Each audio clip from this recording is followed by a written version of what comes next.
तुका विठ्ठले सर्व साधनाची सार भवसिंधू उतरी पार योग याग तवे केले तयाने अमुठे सर्व साधनाचे सार भवसिंधू उतरी पार तुका म्हणे जपा मंत्र त्रिअक्षरी सोपा सर्व साधनाचे सार भवसिंधू उतरी पार श्री विठ्ठलम सुकरुणार्णवमाशतोषं दीनेष्टघोषमगसंवति सिन्धुशोषं श्री रुक्मिणी मणिमुषं पुरुषं परन्तं वन्दे दुरन्तचरितं हृदि सञ्चरन्तं पाण्डुरङ्गा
कृष्णात् परं किमपि तत्त्वमहं न जाने ध्येयं सदा परिभवग्नमभीष्टदोहं तीर्थास्पदं शिवविरिञ्चिनुतं शरण्यं वृद्धार्तिहं प्रणतपालभवाब्धिपूतं वन्दे महापुरुषते चरणारविन्दं दयांचे केलिया स्मरण होय सकळ विद्यांचे अधिकरण तेचे बंधू श्री चरण श्री गुरूंचे ते नमस्कार नियाता नमो ज्ञानेश्वरा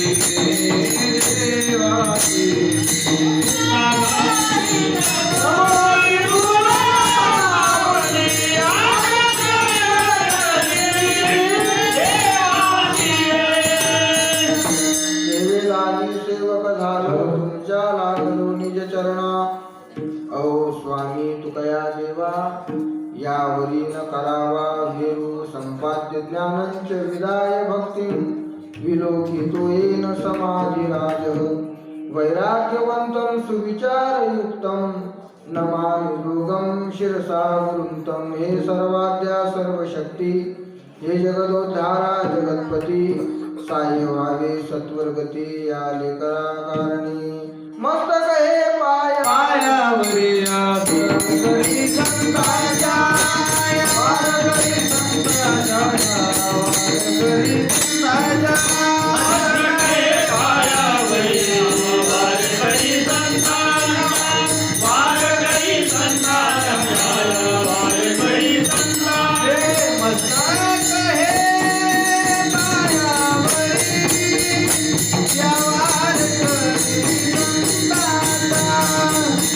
या वारकरी संताचा, या वारकरी संताचा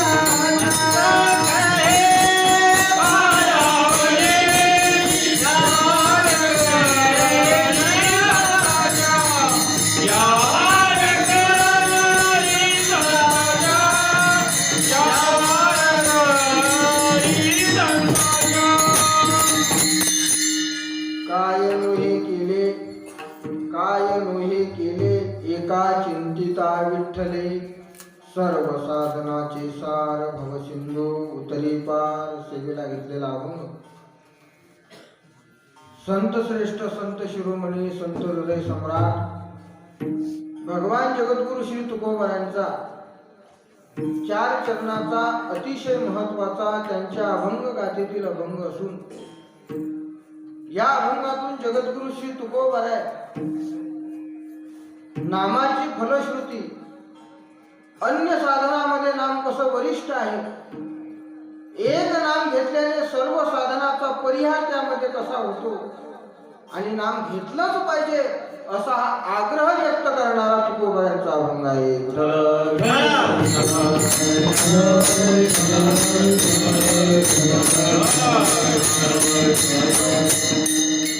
सेवेला आरंभ करण्यापूर्वी सेवेला आरंभ करण्यापूर्वी परिहार देणं हे वक्त्याचं कर्तव्य असतं. तो परिहार असा, गेल्या अनेक वर्षापासून आपल्या या पुण्यशील पुण्यवान पिंपरीमाळी या गावामध्ये आपण सालाबाद प्रमाणे हा कार्तिक शुद्ध महावारीचा सप्ताह या ठिकाणी आयोजित करत असतो आणि याही वर्षी मोठ्या आनंदाने उत्साहाने सर्व ग्रामस्थ मंडळी, भाविक मंडळी, टाळकरी मंडळी सर्वांच्या विद्यमाने हा सप्ताह या ठिकाणी संपन्न होतो. परंतु सप्ताह संपन्न होत असताना यामध्ये अनेकांचं मोलाचं सहकार्य त्या ठिकाणी घडून येत असतं. ते सहकार्य म्हणजे आमचे सर्व महाराज मंडळी, ज्यांच्या मुखारविंदातून आपण श्रीमद भागवत कथा या ठिकाणी श्रवण करीत आहात, ते आपल्या गावचे सुपुत्र श्री हरिभक्ती परायण परमादरणीय परमस्नेही आमचे गुरुबंधू एकनाथजी महाराज इंगळे. आणि या ठिकाणी बाहेर गावून आलेली महाराज मंडळी बरीच आहेत. आमचे परमादरणीय परमस्नेही ज्येष्ठ गुरुबंधू गजाननजी महाराज मवाळ आहेत. श्री हरिभक्ती परायण मृदंग सम्राट आमचे ज्येष्ठ गुरुबंधू सागर महाराज या ठिकाणी उपस्थित आहेत. आमचे गुरुबंधू श्री हरिभक्ती परायण प्रमोद महाराज या ठिकाणी उपस्थित आहेत. गायनाचार्य श्री हरिभक्ती परायण दीपक महाराज कावळे या ठिकाणी उपस्थित आहेत. श्री हरिभक्ती परायण गायनाचार्य दुगाने महाराज या ठिकाणी उपस्थित आहेत. आपण सर्व गावातील टाळकरी मंडळी आणि बाहेरून परिसरातून आलेली सर्व भाविक श्रोते मंडळी, गावातील सर्व ग्रामस्थ मंडळी या ठिकाणी उत्कृष्ट, ज्यांनी या ठिकाणी कीर्तनामध्ये नृत्य केलं असे चोपदार महाराज तेही उपस्थित आहेत. गावातील सर्व माता भगिनी उपस्थित आहेत. बाल गोपाल उपस्थित आहेत. विनेकरी बाबा उपस्थित आहेत. या सर्वांच्या संयुक्त विद्यमानातून संपन्न होत असलेला हा कार्तिक शुद्ध महावारीचा भव्य अखंड हरिनाम सप्ताह.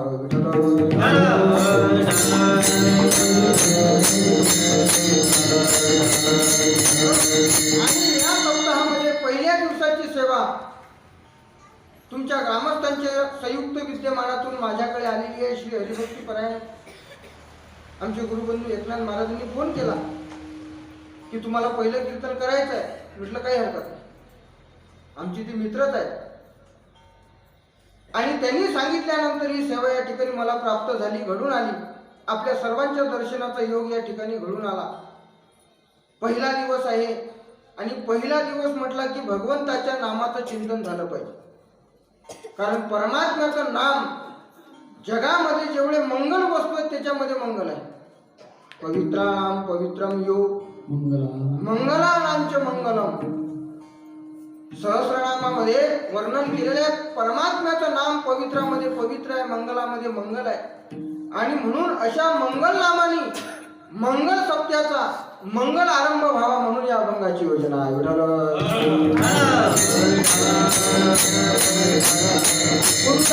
आहे आणि शेवटी हा सप्ताह आहे चातुर्मास.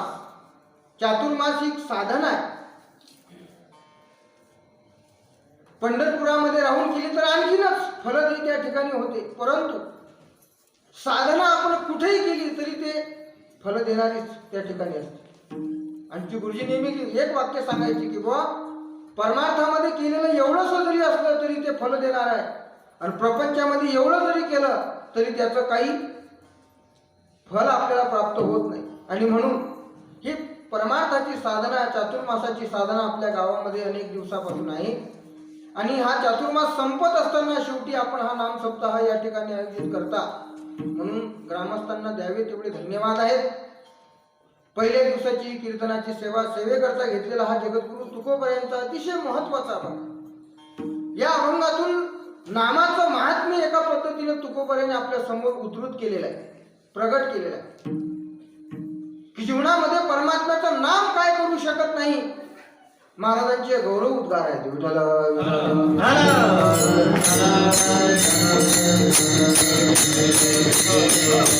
या जगामध्ये जर आपण विचार करायला लागलो तर प्रत्येक मनुष्याचं पहिलं कर्तव्य आहे, जन्माला आल्यानंतर पहिलं कर्तव्य की माणसाने स्वतःचं कल्याण केलं पाहिजे, स्वतःचं हित साधलं पाहिजे, स्वतःची उन्नती केली पाहिजे.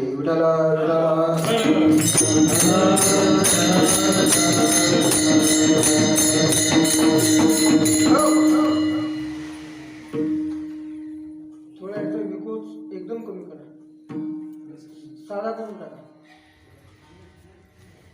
आणि स्वतः कल्याण करत असताना तर ते कल्याणाचे साधन भिन्न भिन्न आहे, परंतु माणसाने स्वतःचं कल्याण केलं पाहिजे, मनुष्याचं उत्थान झालं पाहिजे, पतन व्हायला नको.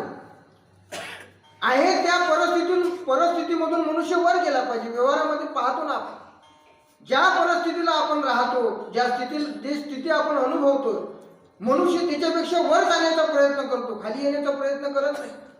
एखाद्याकडे जर 100 रुपये असतील तर त्याला असं वाटत नाही की 90 गेले पाहिजे, 10 राहिले पाहिजे, त्याला वाटतं 1000 झाले पाहिजे.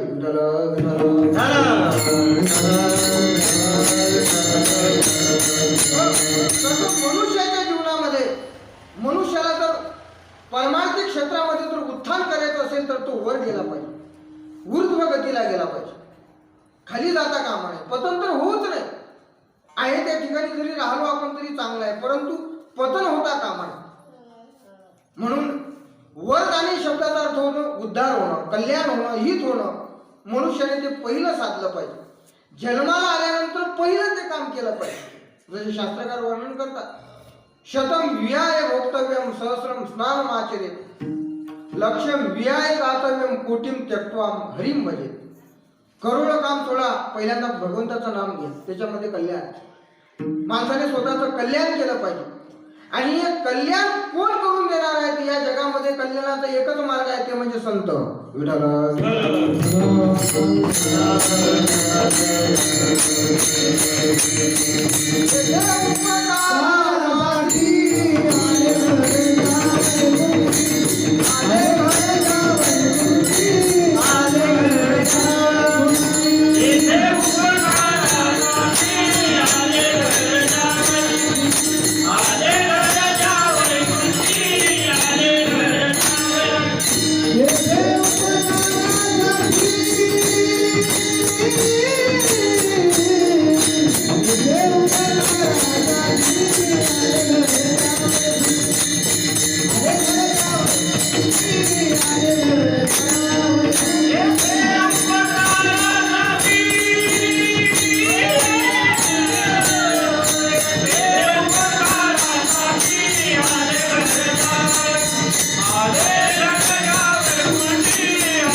म्हणून तुकोबरायांनी आपल्या गाथ्यामध्ये ठिकठिकाणी वर्णन केलेलं आहे.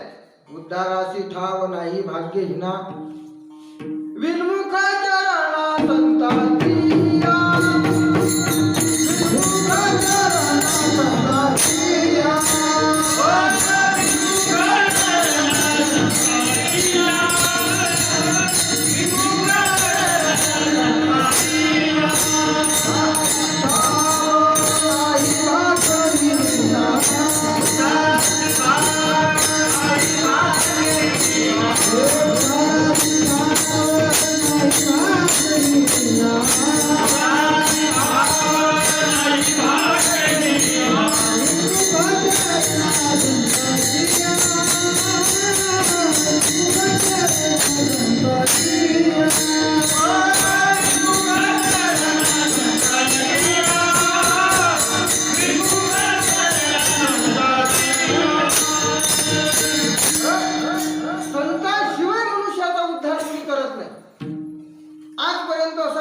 कुणी जन्माला आला नाही की कुणी कोणाचा उद्धार केला, संत सोडून. याच्यापेक्षा आणखी वेगळं बोलायचं ठरलं, भगवंत देखील आपला उद्धार करू शकत नाही. रात्रंदिवस त्याच्या सोबत तुम्ही राहा, उद्धार करत नाही. होता ना अर्जुनाबरोबर तो रात्रंदिवस होता. आपण कथा ऐकतो, महाभारत आपण पाहिलेलं आहे, श्रवण केलेलं आहे, बहुश्रुत आपण मंडळी आहे. रात्रंदिवस अर्जुनाच्या बरोबर होता. परंतु उद्धार करायचा म्हटल्यानंतर उत्थान अर्जुनाचं जे करायचं ठरलं, भगवंताला गुरु हे रूप धारण करावं लागलं. जोपर्यंत अर्जुन शिष्यस्तेहम शादी मामत्वम प्रपन्नम हे शब्द उच्चारत नाही, परमात्मा त्याच्या कल्याणार्थ त्या ठिकाणी कल्याणाचे वाक्य त्या ठिकाणी उद्धृत करत नाही. म्हणून संत सोडून या जगामध्ये माणसाचा उद्धार कोणी करत नाही. असेच आपल्या महाराष्ट्रामध्ये अवतीर्ण झालेले जे सर्व संत आहेत, ज्ञानोबापासून तर प्रत्यक्ष सद्गुरू गजानन महाराज पर्यंत घ्या, आणखी आधुनिक काळातील संत मंडळी घ्या, या लोकांनी मनुष्याच्या कल्याणार्थ मार्ग निवडलेला आहे. शोधोनिया आले संत हिताहित जगाचे, जगाचं अहित कशामध्ये आहे, हित कशामध्ये आहे, या संतांनी त्या ठिकाणी शोधलेलं आहे. आणि म्हणून त्या त्या कालामध्ये त्या त्या संतांनी तो उपदेश केलेला आहे. आपण पाहतो ज्ञानोबांनी 750 वर्षापूर्वी केलेला ज्ञानेश्वरीमध्ये उपदेश आहे. आपल्याला सांगितलं आपलं कल्याण कशामध्ये. अनेक प्रकारचे ग्रंथ आपल्या समोर त्यांनी ठेवलेले आहेत, आजही ते आहेत. पण आपण त्याच्याकडे तोंड न ठेवता आपण त्याच्याकडे पाठ फिरवलेली आहे. ग्रंथ न वाचन या शब्दाचा अर्थ प्रत्यक्ष ज्ञानोबाकडे फिरवलेले आपण ते पाठ आहे.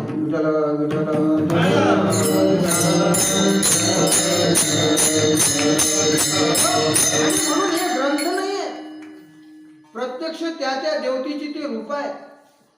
आपल्या जवळ आहे म्हणून आपल्याला त्याची किंमत कळत नाही.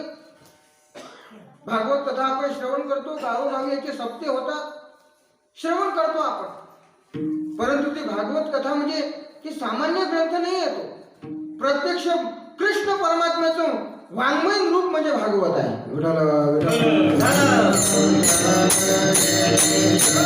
प्रत्यक्ष ज्ञानोबाचं मूर्तिमंत रूप म्हणजे ज्ञानेश्वरी आहे. जगद्गुरु तुकोबा जर आपल्याला मूर्तिमंत पाहायचे असतील तर गाथ्याच्या प्रत्येक अभंगातून ते व्यक्त होत असताना आपल्याला दिसतात. नामदेव महाराज पाहायचे असतील तर त्यांच्या गाथेमधून ते व्यक्त होतात. हे सकल संत मंडळी त्यांच्या त्यांच्या अभंगावरून, त्यांच्या त्यांच्या वचनावरून आपल्याला त्या ठिकाणी व्यक्त होत असताना दिसते. म्हणून या लोकांनी त्या त्या कालामध्ये मनुष्याच्या कल्याणार्थ साधनं सांगितलेली आहेत, साधनं सांगितलेली आहेत. तुकोबऱ्यांनी तर फार मोठा अट्टास केला महाराज त्या कालामध्ये. तुकोबऱ्यांचं कीर्तन म्हणजे असं सर्वसामान्य कीर्तन होतं. त्याच्यामध्ये काही आटापिटा नव्हता की भगवत या चोरामध्ये लावा का अमुकच करा का हात वाजवणारा पाहिजे का असंच माहीत पाहिजे, काही घेणं देणं. कीर्तन महाराज उभे राहिले की गावातील सर्व अशिक्षित अळानी पण अंतकरणाने श्रद्धा ठेवणारी मंडळी महाराजांच्या कीर्तनाला यायची. समोर बसल्यानंतर महाराज उपदेश करायचे. महाराजांच्या अभंगातून तो व्यक्त होत असताना आपल्याला दिसतोय. उपदेश करायचे की बाबांनो नाम घ्या, कारण मनुष्याचं कल्याण जर या कलियुगामध्ये कशात असेल तर भगवंताच्या नामात. वेगळं करू नका. हित ते करावे देवाचे चिंतन, करोनिया मन शुद्ध व्हा. साधा उपदेश असायचा महाराज, साधा. याच्यामध्ये काही वेगळं साहित्य नाहीये, याच्यामध्ये काही व्याकरणाची वेगळी भाषा नाहीये, याच्यामध्ये काही तत्वज्ञान नाहीये. परमात्म्याचं चिंतन करा, भगवंताचं नाम घ्या. वेगवेगळ्या पद्धतीने महाराज सांगायचे. कधी कधी लोक ऐकत नव्हते, ऐकत नाही. आता एकदा सांगून काही ऐकत नाही, लोक ऐकतात का? हे असे आपल्या गावामध्ये जसा हा सप्ताह अनेक वर्षापासून होतो, तसं महाराष्ट्रामध्ये प्रत्येक गावामध्ये सप्ते होतात. तरी आणखी कोणामध्ये फरक पडलेला नाही. सांगणाऱ्यामध्ये फरक पडत नाही तर ऐकणाऱ्यामध्ये केव्हा पडणार आहे?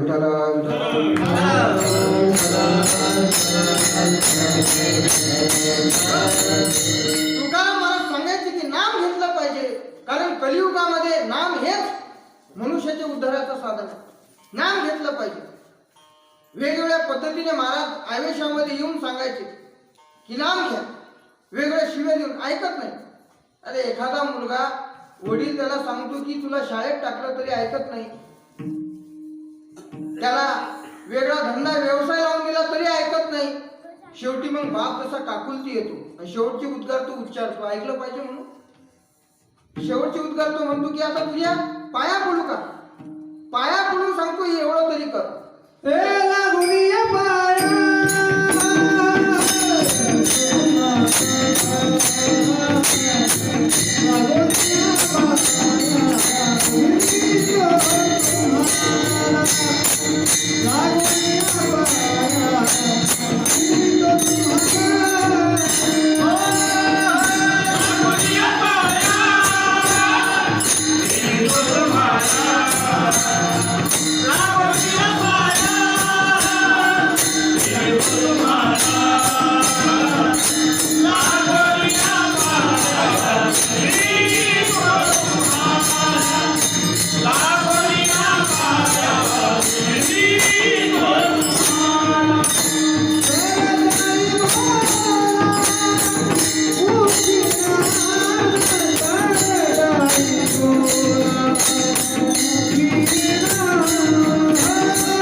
एखाद्यामध्ये जर परिवर्तन करायचं आहे तर हे शेवटचं साधन आहे, त्याच्या पाया पडणं. बाप वेगळ्या पद्धतीने सांगून मुलगा जर ऐकत नसेल तर आई वडिलाचे मग हे शेवटचं साधन आई वडील त्या ठिकाणी अवलंबतात की तुझ्या आता आम्ही पाया पडतो, एवढं तरी कर. शाळेत टाकलं तिथेही काही दिवा लावला नाही, तुला गाई म्हशी घेऊन दिल्या तिथेही काही, तुला बकऱ्या घेऊन दिल्या तिथेही काही खरं नाही. आता तुला पाया पडून सांगतो की एवढं तरी कर.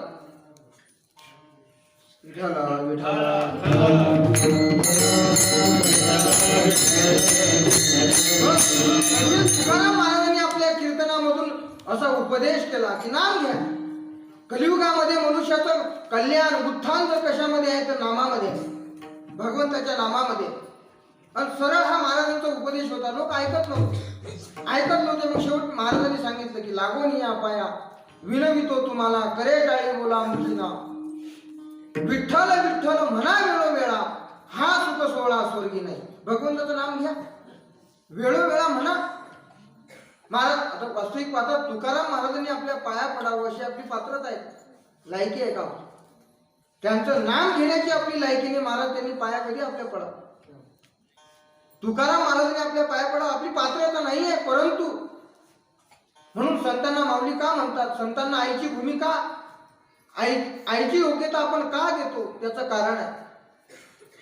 मुलाचं हित व्हावं याच्याकरता काही करायचं काम पडलं तरी जी करते ती माऊली असते.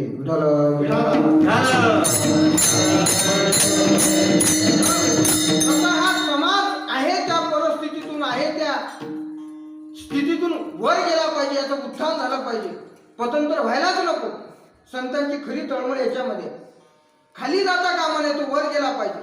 आणि म्हणून वेगवेगळ्या पद्धतीने सर्व संतांनी त्या त्या कालामध्ये सांगितलं. जसं तुकाराम महाराजांनी सांगितलं, ज्ञानोबांनी त्या कालामध्ये लोकांना उपदेश केला. वाजत असे बोंब कोणी नायकती कानी, कुणी ऐकत नव्हतं. शेवटी ज्ञानोबांनी विनंती केली, गाते श्रुते आणि पाहते चतुर विनोदे दुष्टिते या सकाळाते विनवनी करा विठ्ठल स्मरण. भगवंताचं स्मरण करा, भगवंताचं नाम घ्या. नाथ महाराजांनी विनंती केली समाजाला, करा रे बाबा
व्यर्थ याच्यामध्ये तुम्ही साधनामध्ये पडलेले आहात.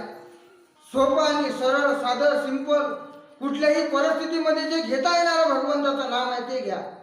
परमात्म्याचं हे साधन करा.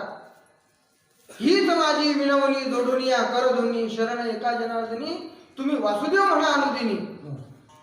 नाथ महाराजांनी विनंती केली, विनवितो सकळ जना कर जोडुनी थोरा लहाना दान इतुकेची द्या मत दिना म्हणे तुकया बंधू राम राम म्हणागा. तुकोबऱ्याचे बंधू जे लहान बंधू कान्होबरा यांनी विनंती केली. समाजाला या संतांनी विनंती केली. कशा करता तर समाजाचं उत्थान झालं पाहिजे, उद्धार झाला पाहिजे, ते वर गेले पाहिजे. आहे त्या परिस्थितीतून ते वर गेले पाहिजे याच्याकरता संत विनंत्या करतात. आता प्रत्येक कीर्तनामध्ये महाराज हा उपदेश करायचा. दुसरा धंदाच नव्हता. दिनरजनी हाती धंदा गोविंदाचे पवाळे. स्वतःही भगवंताचं नाम घ्यायचं, समाजालाही तेच पटवून सांगायचं. विठ्ठल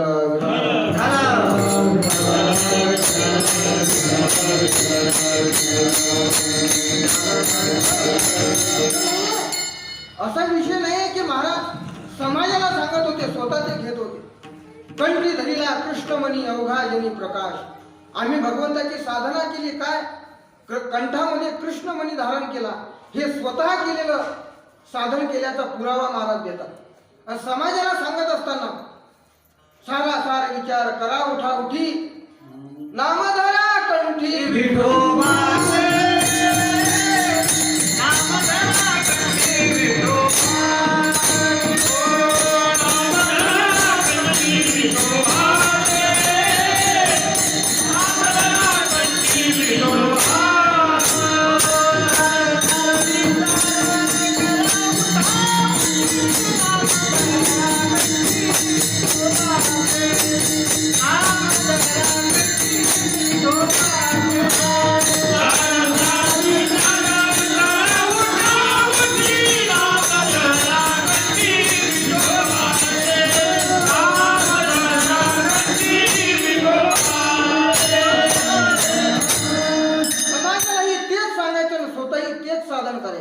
महाराजांनी म्हटलेलं आहे या कलियुगामध्ये कुणी काय साधना करत असतील, कुणी काय उचापात्या करत असतील, मला त्याच्याशी काही घेणं देणं नाही, काही घेणं देणं नाही.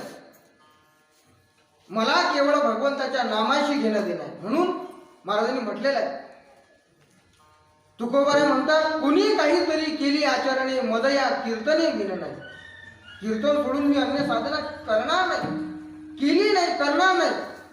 कसाही प्रसंग आला तरी मी दुसरी साधना करणार नाही. म्हणून समाजाला तेच सांगत होते. परंतु समाजाला सांगत असताना आता बसलेल्यामध्ये जे श्रोते मंडळी असतात हे हुशार असतात. म्हणून कोणतेही, आता मी बाहेरचं बोलत नाही, संप्रदायापुरतं बोलतो. म्हणून कोणतेही महाराजांनी या व्यासपीठावर उभं राहिल्यानंतर समोरचे जे ऐकणारा जो वर्ग असतो त्यांना कमी लेखू नये. ज्ञानोबाच्या परंपरेमध्ये बसत नाही. ज्ञानोबाऱ्या श्रोत्यांना भगवान शंकराची उपमा देतात. प्रभू तुम्ही महिषाची मूर्ती आणि मी दुबळा अर्चित असे भक्ती. ज्ञानोबारे म्हणतात, व्यासपीठावर तुम्ही आहात, तुम्ही मोठेच आहात, परंतु ऐकणारेही कमी नाहीत.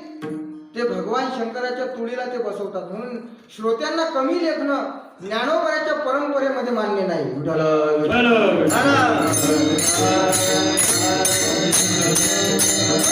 म्हणून तुकाराम महाराजच्या कालामध्ये कीर्तन करत असताना हा नामाचा उपदेश करायचे, परंतु काही चाणाक्ष मंडळी होती ऐकणारी. आपल्यामध्ये चाणाक्ष मंडळी बसलेली आहे. कीर्तनकार कसा मुद्दा मांडतो, अभंगावर कसा बोलतो, तो हसवतो किती, कोणते मुद्दे मांडतो, ऐकणारी बरीचशी श्रवण करणारी मंडळी आहेत.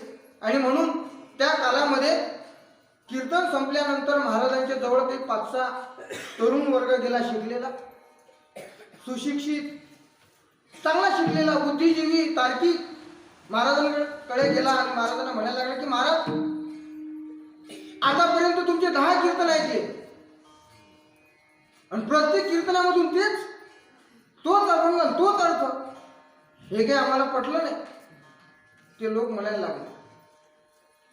म्हणजे महाराजांचा जो काल होता त्या कालामध्ये महाराज कीर्तन करायचे लोहगाव परिसर, तिथून नाही तर सुदुमरे परिसर, देहू वगैरे वगैरेचे पंचकृषी आहेत देहूच्या जवळची, तिथं कीर्तन करायचे. आणि प्रत्येक याच्यामध्ये मुद्दा तोच तुमचा की भगवंताचं नाम घ्या, भगवंत विठ्ठलाचं स्मरण करा, जिभेने फक्त विठ्ठल विठ्ठल म्हणा, हेच तुम्ही प्रत्येक कीर्तनामधून सांगता. 10 कीर्तन ऐकले, आम्हाला पटत नाही. नुसतं वाणीने बळबळ केल्याने, विठ्ठल विठ्ठल म्हणल्याने काय होते? ज्या आवेशात त्या लोकांनी असं महाराजांना प्रश्न केला, त्याच आवेशात, त्याच क्षणामध्ये तुकाराम महाराजांनी दिलेलं उत्तर आहे अभंगाच्या पहिल्या चरणात.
सर्व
तुकोबाने त्या क्षणामध्ये उतरले आणि तुकोबाने सांगितलं की भगवंताचं चिंतन केल्याने, भगवंताचं नाम घेतल्याने काय होणार नाही. ते लोक म्हणायला लागले की काय होते, काय होणार आहे. नुसतं जिभीने बळबळ केल्याने, राम राम विठ्ठल विठ्ठल कृष्ण कृष्ण म्हणल्याने काय होते. आता त्या लोकांच्या मनामध्ये जसा प्रश्न आला तसा आपल्याही मनामध्ये येतो. राम राम कृष्ण कृष्ण म्हटल्याने काय होते. पैसे तर काही सापडत नाही. रस्त्याने जर आपण शेतामध्ये वावरामध्ये जात असताना राम राम म्हणत गेलो म्हणजे पैसे सापडतात का? नाही. काय होते काय नेमकं. महाराजांनी सांगितलं काय होणार नाही. आता काय होणार नाही या शब्दामध्ये फार मोठी किमया आहे. काय होणार, काय होणार नाही हे जे महाराजांचे उद्गार आहेत याच्यामध्ये सर्व सामावलेलं आहे. काहीही होतं हा त्याचा अर्थ आहे. विठ्ठल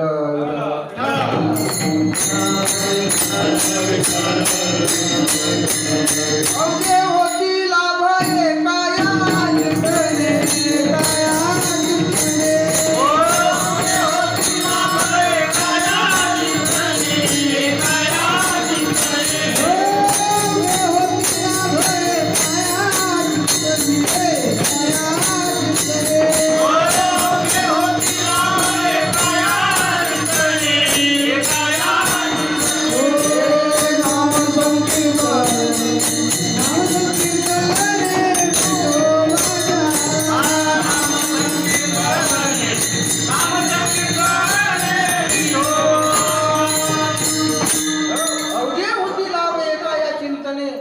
नामसंकीर्तने गोविंदाच्या.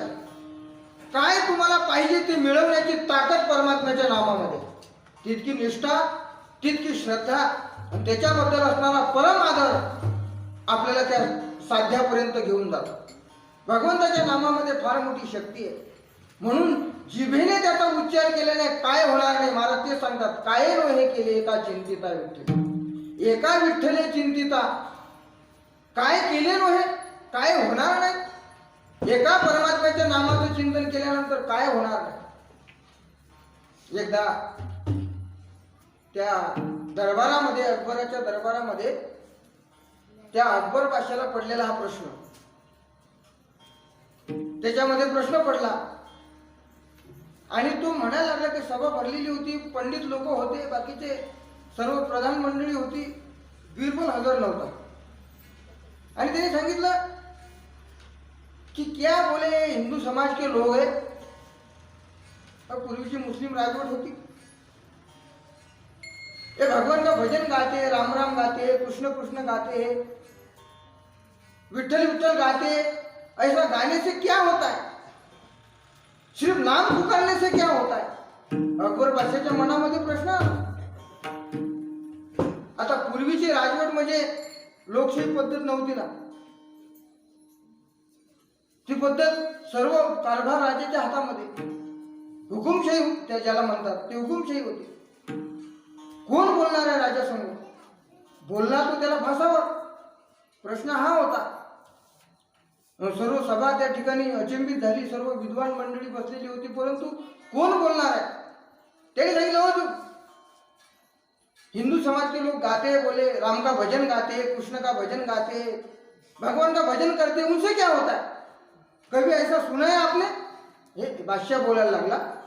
कभी ऐसा सुना है आपने कि भाकर भाकर कहने से भूख मिट गई, ऐसा सुना है. सभेमध्ये बोलायला लागला. पानी पानी कहने से किसकी प्यास बुझी है आज तक, ऐसा सुना है कभी. क्या शक्कर शक्कर कहने से मुंह मीठा हो जाता है, ऐसा होता है कि कभी. तो राम राम कहने से क्या होता है. विठ्ठल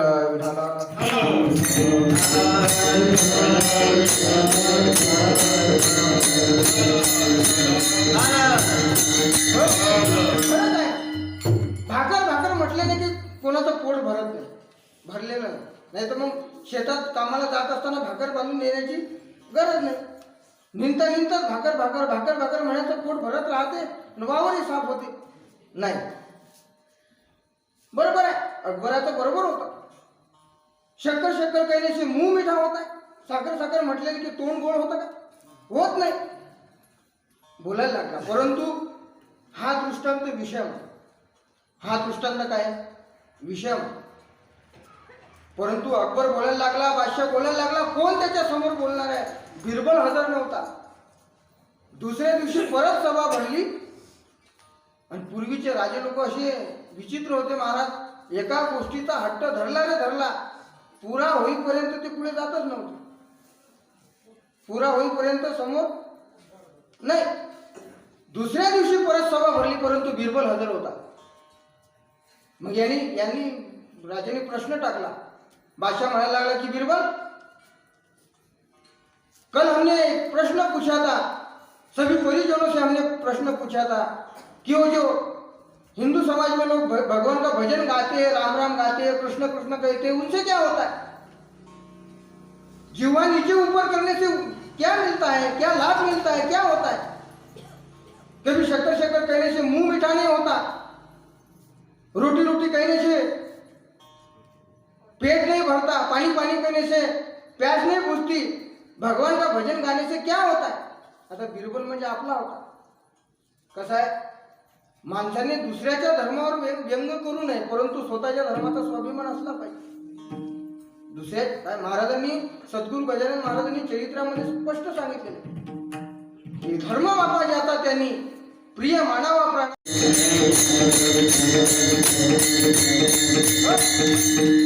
बिरबल उत्तरला. बिरबल हजर जबाबी होता. बिरबलाने सांगितलं की बोले जहापना, भगवान का भजन गाने से तुम कहते हो कि क्या होता है, क्या मिलता है, जीवा नीचे ऊपर कहने से क्या होती है, तो मेरा प्रश्न है. बिरबल त्या क्षणामध्ये राजाला उद्देशून म्हणाला, जहापना आप गधे हो बोले. काय म्हटलं त्यांनी? राजे साहेब तुम्ही गधे आहात, आप गधे हो. आता एवढ्या मोठ्या सभेमध्ये जिथं बडे बडे पंडित लोक बसलेले आहेत, सभा भरलेली आहे, हुकुमशाहीचा काळ आहे, त्या काळामध्ये आप गधे हो. तोंडावर जर एखाद्या गध्याला जर गध म्हटलं आवडत नाही, इथं राजाला गध म्हटलेलं आहे. विठाला विठाला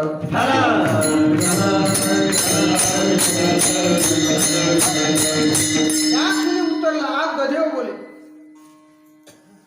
राजाचा हात बबुला झाला. मेरे को गधा कहा, मेरे को गधा कहा. सैनिकाला इशारा केला, पकडा गेला. बिरबलाला पकडा, धावा पकडा असं म्हटल्यानंतर बिरबल म्हणायला लागला की जहापना आप क्यों मेरे को पकड़ रहे हो? त्यावेळेस मेरे मुंह पर गधा बोलता, माझ्या तोंडावर मला गधा म्हटलंस म्हणून पकडतो. उससे क्या होता है बोले, सिर्फ गधा कहने से क्या होता है, सिर्फ गधा कहने. राजाने सांगितलं की मेरे को गुस्सा आता है, म्हणजे मला राग येतो. म्हणजे ते गाणं नाही, मला राग येतो, राग येतो, क्रोध येतो मला, म्हणून मी तुला पकडण्यास सैनिकाला सांगितलं. त्यावेळेस बिरबल उत्तरला. बिरबलाने सांगितलं कि सिर्फ गधा बोलने से, दोष लफ्ज बोलने से आपको जो अगर गुस्सा आता है, तो हम जिस भगवान का आदर पूर्वक, सम्मान पूर्वक, अंतकरण पूर्वक नाम लेते हैं, वो भगवान हमारी पुकार सुनकर हमारे सामने खड़ा नहीं होगा. विठाला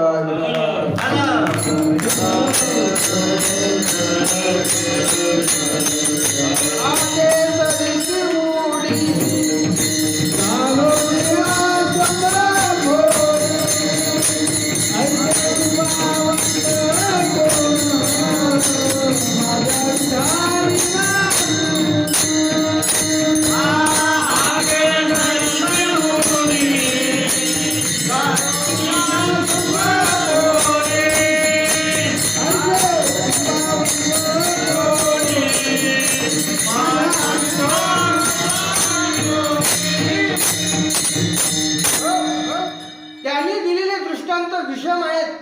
भाकर भाकर म्हटल्यानंतर पोट भरत नाही, कारण ती भाकर जड आहे. तिला हे माहित नाही की आपण दवडीमध्ये आपण एकटी पडलेलो आहे, ज्याला भूक लागली त्याच्या पोटामध्ये जाऊन पडावं, त्याची भूक त्या ठिकाणी मिटणार आहे, तिला कळत नाही कारण ती जड आहे. परंतु ज्या भगवंताचं नाम आपण प्रेमपूर्वक घेतो तो परमात्मा चेतन आहे. परमात्म्याचं नाम चेतन आहे आणि आपण म्हटल्यानंतर परमात्मा आपल्या समोर हजर राहतो. हे त्याचा फरक. म्हणून तुकाराम महाराज म्हणतात, काय नोहे केले एका चिंतिता विठ्ठल. परमात्म्याचं नाम घ्या, परमात्म्याचं चिंतन करा, काय होणार नाही, सर्वच होतं. न कळे ते कळो येईल उगले, नामे या विठ्ठले एकाची या. न दिसे ते दिसो येईल उगले, नामे या विठ्ठले एकाची या. न बोले ते बोलो येईल उगले, नामे या विठ्ठले एकाची या. काय होणार नाही, परमात्म्याचं नाम, एक विठ्ठलाचं नाम घेतल्यानंतर काय होणार नाही, सर्वच होतं ना. त्या द्रौपदीचं सभेमध्ये वस्त्रहरण होत असताना काय केलं तिने जीवनामध्ये, काही नाही. वीर महारथी अतिरथी असणारे स्वतःचे पती काही करू शकले नाही. भीष्माचार्यांसारखे धर्माच्या बाजूने आपलं आयुष्य जगणारे भीष्माचार्य काही करू शकले नाही. कुलगुरु द्रोणाचार्य काही करू शकले नाही. कृपाचार्य काही करू शकले नाही. तिने काय साधन केलं, एक परमात्म्याचा पुकारा केला आणि भगवंताला हाक मारली, नुसता भगवंताच्या नामाचा उच्चार केला, परंतु हृदयपूर्वक. परमात्म्याने साड्या पुरवल्या नाहीत महाराज. महाभारतामध्ये वर्णन आहे. द्रौपदीचं वस्त्रण झालं कौरवाच्या जीवनातला सर्वात मोठा जर दुराचारी प्रसंग असेल तर तो हा आहे. द्रौपदीचं वस्त्रण केलं. द्वापार युग जवळजवळ संपुष्टात आलं. कलियुग लागल्याचा तो परिणाम आहे. ज्या युगामध्ये कृष्ण परमात्म्यासारखे परमात्म्याने अवतार धारण केलेला आहे, ज्या युगामध्ये भीष्माचार्यासारखे, द्रोणाचार्यासारखे धर्माच्या बाजूने लढणारे पुरुष आहेत, त्याच्यामध्ये जर स्त्रीचं वस्त्रहरण होत असेल, समजून चालावं ते युग समाप्तीच्या दिशेने वाटचाल करते. आणि म्हणून काय केलं द्रौपदी, जीवनात काहीच दुसरं साधन न करता परमात्म्याचा पुकारा केला. आणि भगवंताचा पुकारा केल्यानंतर सर्वस्वाने पुकारा केला, अंतःकरणापासून पुकारा केला, भगवंताला हाक मारली. परमात्म्याने साड्या पुरवल्या नाहीत. महाभारतामध्ये असं वर्णन आहे. त्या दुर्योधनाने म्हणतात 1000 साड्या फेडल्या होत्या द्रौपदीच्या. किती? 1000. परमात्म्याने साड्या पुरवल्या नाहीत. साड्या पुरू शकला असता. साधं जर आपण मेहकरला गेलो, आपलं मार्केट कुठे मेहकरच आहे, मेहकरला गेलो तर सामान्य एखादा साडीचा दुकानदार आहे, हजारो साड्या आपल्या समोर टाकतो. साधा मेहकरचा दुकानदार. परमात्म्याजवळ काही वाहन होती साडीची, काही कमी होती, म्हटलं तितक्या साड्या, परंतु परमात्म्याने साड्या पुरवल्या नाही. परमात्म्याने वस्त्र अवतार धारण केला. वस्त्रे कैसे झाले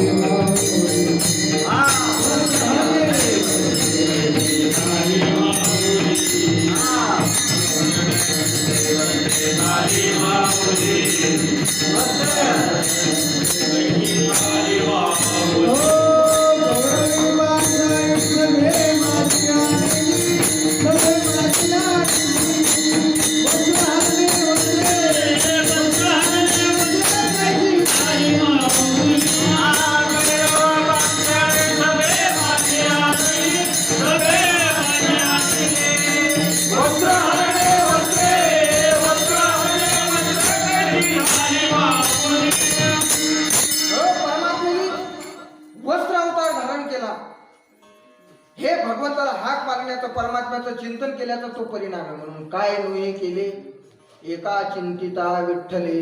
एका परमात्म्याचं चिंतन केल्यानंतर काय होणार नाही, सर्वच होतं. कसं सर्वच होतं सांगतो आपल्याला. एखाद्या गोष्टीमध्ये सामर्थ्य असतं. प्रत्येक गोष्टीचं सामर्थ्य जसं भिन्न भिन्न आहे, परंतु एखादी वस्तू अशी असते की वेगवेगळ्या पद्धतीचं सामर्थ्य त्याच्यामध्ये असतं. आता लाईट, वीज घ्या, वीज प्रकाश देण्याचंही सामर्थ्य ते विजेमध्ये. तुम्हाला गरमी होत असेल तर फॅनद्वारा हवा देण्याचंही सामर्थ्य त्याच्यामध्ये. सकाळी काकड्याला उठल्यानंतर गार पाणी पाहिजेत नाही म्हणून गरम पाहिजे, याच्याकरता हिटरच्या माध्यमातून कोण निर्माण होते, वीजच अवतीर्ण होते. एका वस्तूमध्ये जसे हजारो सामर्थ्य असतात, तसे एका परमात्म्याच्या नामामध्ये हजारो सामर्थ्य आहेत. विठ्ठल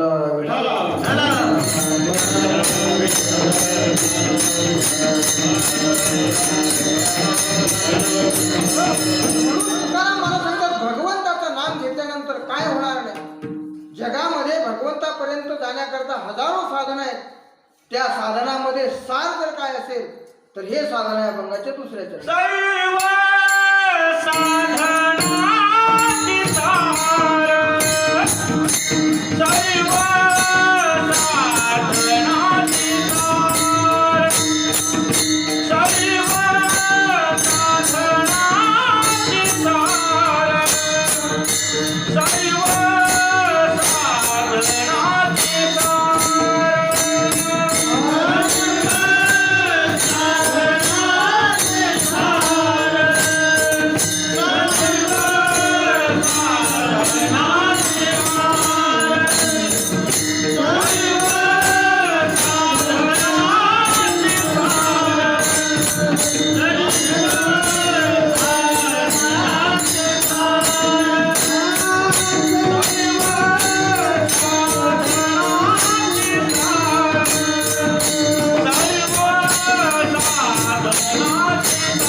विविध प्रकारची साधनं आहेत की परमार्थामध्ये आल्यानंतर मानवाने ते केली पाहिजे स्वतःच्या कल्याणासाठी.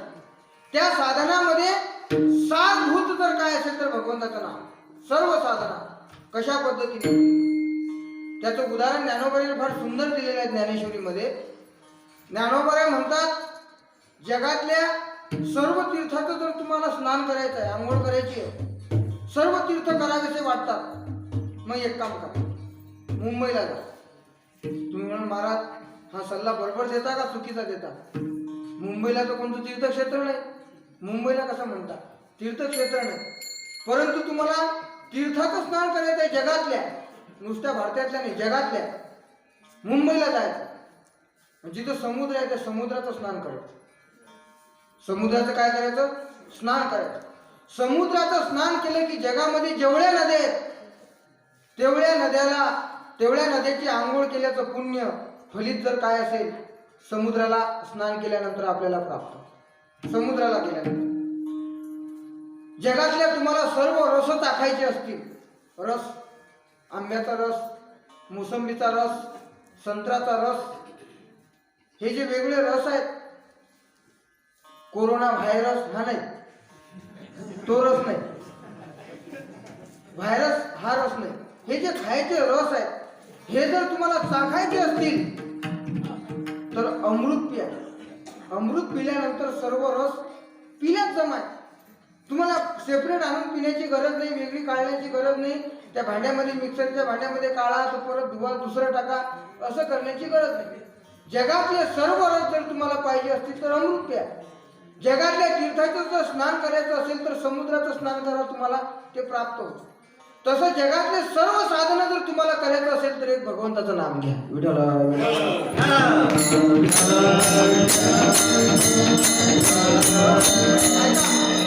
का तीर्थे जी त्रिभुवनी, ज्ञानोबा म्हणतात त्रिभुवनामध्ये जितकी तीर्थ आहेत ती घडती समुद्र बघानी, ना तरी अमृत रसस्वादनी रस सकळ. ज्ञानोबा म्हणतात जगातल्या त्रिभुवनातल्या तीर्थाचं स्नान करायचं असेल तर समुद्राचा आंघोळ करा, तुम्हाला त्या ठिकाणी प्राप्त होतं. रस टाकायचे असतील तर अमृत प्या, म्हणजे तुमचं काम झालं. तसं जगातल्या सर्व साधनाचं जर फल तुम्हाला पाहिजे असेल तर एक भगवंताचं नाम घ्या. कारण तुकाराम महाराज स्वतः सांगतात, खुद्द तुकोबरा म्हणतात, सर्व साधनाचे सार, सर्व साधनाचं हे काय सार आहे. विठ्ठल विठ्ठल.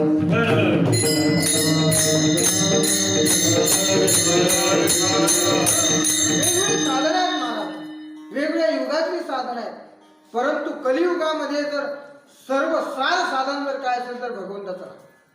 कृते ध्यायतो विष्णू त्रेतायाम यजतो मखैः, द्वापारे परिचर्या याम कलौ तत् धरी कीर्तना. भागवतकार वर्णन करतात, भागवतामध्ये प्रत्यक्ष सांगितलेलं आहे. कृतयुगामध्ये ध्यान ही साधना होती, ध्यानाने मनुष्याचं कल्याण होत होतं. आता जमत नाही तसं. ध्यान लावा बरं तुम्ही. कीर्तनामध्ये मन लागत नाही, जिथं हजारो म्हणणारे असतात, बोलणारा असतो, वाजवणारे असतात, ध्यान कसं काय लागणार? ध्यानामध्ये चहा, कपशी, वावर, खुरप हेच येतं. आणि हगामाचे दिवस असले की कापूस, सोयाबीन याच्यापेक्षा वेगळं येत नाही. ध्यानाने कलियुगामध्ये फरक पडत नाही.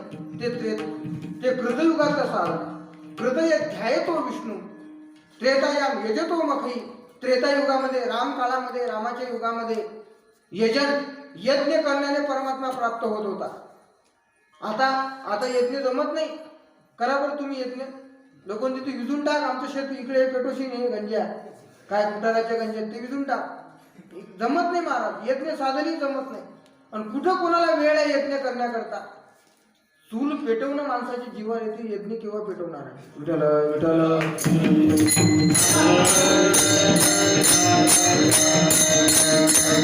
काकडा आरतीला आता हे गॅसचा काळ आला, परंतु तो महाग झाल्यामुळे लोक आता 1-2 महिने चुलीवर भागवतात. या थंडीच्या काळामध्ये सकाळी काकडा आरतीला जर आपण उठायला लागलो आणि कोणी उठलेलं नसलं, 4 वाजता उठलो आणि गॅस जर गेलेला असला, चुलीवर काम असलं आणि तिथंही तुमच्या बारीक काळ्या नसल्या, फक्त जाळं इंधन असलं, भाषा समजते ना, जाळं इंधन असलं, मग माणूस म्हणतो ते पेटवल्यापेक्षा तसं केलेलं परवडतं. घोट आंघोळ म्हणतात त्याला, ते करून काकडा आरती. म्हणजे चूल पेटवणं जिथं आपल्या जीवावर येते तिथं हा यज्ञ करणं हे साधन होणं शक्य नाही. आणि म्हणून कृतय ध्याय तो विष्णू त्रेतायाम यजतो मुखी समोर द्वापार्य परिचर्या याम. द्वापार युगामध्ये परमात्म्याची पूजा याने भगवंत भेटत होता. द्वापार युगामध्ये. कलियुगामध्ये पूजेकरता वेळ आहे का? थंडीच्या दिवसात तर तो देवही तसा आणि माणसंही तसे. पूजा कोण करते? त्याला आंघोळ करावी लागते पहिल्यांदा पूजा करण्यासाठी. तेच तर जीवावर येते. म्हणून द्वापार युगातलं ते साधना कामाची नाही. कलियुगामध्ये तुकाराम महाराज सांगतात या भानगडीत तुम्ही पळूच नका. अरे याचं सर्वांचं साथ मी काढलेलं आहे ना भगवंताचं नाम. ते भगवंताचं नाम तुम्ही घ्या. म्हणून कलौ नास्तेव नास्तेव नास्तेव गतिरन्यथा हरेर नामैव हरेर नामैव हरेर नामैव केवलम सर्व साधनाचे सार भवसिंधू उतरी पार. तुकाराम महाराज म्हणतात या जगामध्ये तुम्हाला ही साधना करायची असणार मग एक भगवंताचं नामच घ्या. हे केल्याच जावया बंगाच्या तिसऱ्या चरणात.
त्याने सर्वच केलं.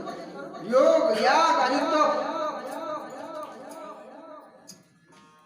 योग नावाचं साधन याग म्हणजे यज्ञ तप हे वेगळं करण्याची गरज नाही. ज्ञानोबा म्हणतात तो सकळही पडिन्नला तपे तोची तपिन्नला अष्टांग अभ्यासीला योगुतेने हे असो बहुत पार्था तू उतरला कर्मे सर्वता दयाची अखंड का असता मदतीला. ज्याची अखंड आस्था भगवंताच्या नामावर ज्याची अखंड श्रद्धा आहे त्याला वेगळं शिकण्याची गरज नाही. वेगळं कर्म करण्याची गरज नाही. योग याग तप हे करण्याची गरज नाही. सर्व त्यांनी केलं. म्हणून योग याग तपे केली तयारी अमुपे. आणि शेवटच्या चरणामध्ये महाराज आग्रहपूर्वक सांगतात की बाबांनो तुम्हाला बाकीचं काही जमत असेल नसेल मला त्याच्याशी काही घेणं देणं नाही. परंतु माझा आग्रह आहे तुम्ही विठ्ठल नामाचा जप केलाच पाहिजे असा आग्रह अभंगाच्या शेवटच्या. तुका म्हणे जपा तुका म्हणे जपा तुका म्हणे जपा तुका म्हणे जपा तुका म्हणे जपा तुका म्हणे जपा तुका म्हणे जपा तुका म्हणे जपा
तुका म्हणे जपा मंत्र त्रिअक्षरी सोपा. तुकोबरा आग्रह आपल्याला करतात की हा जपलाच पाहिजे. जप म्हणजे जिभेने, नुसतं जिभेने. आता जिभेने म्हणल्याने माणसाला काही वेगळा हातचा धंदा सोडून द्यावा लागत नाही. त्या गोपिका होत्या सर्व संसाराचा भार सांभाळून परमात्म्याचं चिंतन करत होते. परमात्म्याचं मन हे गोविंदी देह काम करी. त्यांची जिव्हा सारखी कृष्ण कृष्ण म्हणत होती, राम राम म्हणत होती. म्हणून ज्ञानोबरांनी हरिपाठाच्या पहिल्याच अभंगामध्ये सांगून ठेवलेलं आहे, असोनी संसारी जिव्हे वेगळे. फक्त तुम्ही जिभेने राम राम म्हणा. बैसलिया ठाई म्हणता राम राम, काय होय श्रम ऐसे सांगा. तुकाराम मला सांगत काय कष्ट होतात, होत नाही. आणि म्हणून भगवंताचं नाम जपलं पाहिजे. म्हणून तुका म्हणे जपा मंत्र त्रिअक्षरी सोपा. तो त्रिअक्षरी मंत्र आहे विठ्ठल. विठ्ठल या नामाचा जर आपण उच्चार करत राहिलो तर आपलं कल्याण हे निश्चित होणार म्हणजे होणार आहे. आणि त्याच अनुषंगाने आपण या ठिकाणी हा सप्ताह आयोजित केला. कार्तिक शुद्ध महावारी. या महावारीच्या निमित्ताने आता हे महावाऱ्या कमी भरायला लागल्या, महामाऱ्या जास्त यायला लागल्या. महावाऱ्या मागे पडल्या आणि महामारी. परंतु यावर्षी असं वाटते शासनानेही वारकऱ्याच्या कडे अनुकूल नजरेने पाहिलेलं आहे. आणि म्हणून पंढरपूरला त्या ठिकाणी परमिशन दिलेली आहे वारी करता. म्हणून यंदा महामारी न भरता महावारी भरणार आहे. म्हणून तिची सुरुवात आपल्या गावापासून झाली.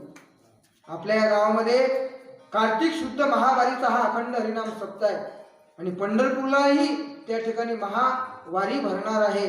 आणि म्हणून या पवित्र पर्वावर आणि पवित्र या स्थानामध्ये हनुमंतराच्या वास्तव्याने पुनीत झालेल्या या दरबारामध्ये संत श्रेष्ठ श्री सावता महाराजांच्या वास्तव्याने पवित्र झालेल्या या भूमीमध्ये या ठिकाणी श्रीमद भागवत कथा आहे.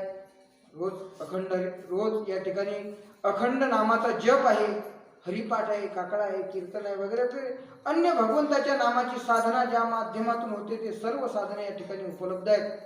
आपण या ठिकाणी आलं पाहिजे आणि भगवंताच्या नामाचा होईल तितका जप आपल्याकडून कायेने वाचेने मनाने झाला पाहिजे. ज्यांची कथा आपण श्रवण करीत आहात ते आमचे परम मित्र, आपल्या गावचे सुपुत्र. त्यांचं करावं तितकं कौतुक कमी आहे. त्यांनी सांगितलं की माझं नाव घेऊ नका, परंतु नाव घेणं म्हणजे त्यांच्या गावात आलो म्हणून नाव घेतो असं नाही. खरंच जर त्यांच्या बाबतीमध्ये बोलायचं ठरलं तर आमच्या या महाराज मंडळीमध्ये ते अष्टपैलू व्यक्तिमत्व आहे. आणि पकवादामध्ये, गायनामध्ये, कीर्तनामध्ये जरी त्यांना आवडत नसेल, जरी गावामध्ये सांगू नये तर आमच्या गावामध्ये आल्यानंतर आम्ही सांगतो आमच्या गावापुढे. परंतु वास्तव स्थिती ही आहे की जीवनामध्ये त्यांनी अपार कष्ट करून विद्या मिळवलेली आहे. पकवादाची म्हणा, गायनाची म्हणा, कीर्तनाची म्हणा. आणि भागवतही अत्यंत निष्ठेने त्यांनी त्या ठिकाणी साधना करून आपल्या समोर ते सांगतात. या कथेचा, या हरिनामाचा आपण आपल्या गावामध्ये ही आलेली गंगा तिचा फायदा घेतला पाहिजे. आणि म्हणून आजचा हा पहिला दिवस अतिशय आनंदाने या ठिकाणी पार पडलेला आहे. समोरचे जे 7 दिवस आहेत तेही आनंदाने जाणार आहेत. आणि म्हणून या माध्यमातून हा महावारीचा सप्ताह आपण या ठिकाणी संपन्न त्या ठिकाणी होणार आहे. म्हणून झालेली सेवा जगद्गुरु तुकोबरायांच्या, ज्ञानोबरायांच्या, सद्गुरु गजानन महाराजांच्या चरणी सुपूर्द करून या ठिकाणी सेवेला पूर्ण विराम.